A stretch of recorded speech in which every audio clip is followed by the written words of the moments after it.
ఆదివారం అమావాస్య వస్తే చాలా మంచిది అంటారు గదా! ఆదివారమే గాదు అమావాస్య ఏ రోజొచ్చినా చాలా మంచిదే. ఎందుకంటే ఇలాంటి దిష్టి గుమ్మడికాయలు ఇంటికి కట్టుకోవచ్చు. దిష్టి ఎవరికైనా తగిలింది అంటే పిల్లలకు మామూలుగా గూడా దిష్టి తీసేసుకోవచ్చు అమావాస్య రోజు. అలా అని అమావాస్య రోజే కట్టుకోవాలా అంటే కొందరికి అమావాస్య రోజు కుదరకపోవచ్చు. అలాంటప్పుడు ఎప్పుడు కట్టుకోవాలంటే ఫ్రైడే రోజు శుక్రవారం రోజు నైట్‌కి తెచ్చుకొని శనివారం రోజు సూర్యోదయానికి ముందు కట్టుకోవాలి. ఎలాగంటే నైట్ పూజ చేసుకోవాలి గుమ్మడికాయకి.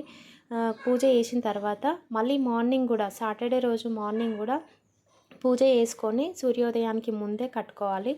అండ్ వెడ్నెస్‌డే రోజు గూడా కట్టుకోవచ్చు సూర్యోదయానికి ముందు. అంతకు ముందు రోజు గుమ్మడికాయ తెచ్చుకొని పూజ చేసుకొని బుధవారం రోజు ఎర్లీ మార్నింగ్ కట్టుకోవచ్చు. అలా సాటర్డే అండ్ వెడ్నెస్‌డే ఈ 2 రోజులలో కట్టుకోవచ్చు. మళ్ళెప్పుడు కట్టుకోవద్దు. మళ్ళీ ఏ వారంలో అయినా అమావాస్య వస్తే కట్టుకోవచ్చు.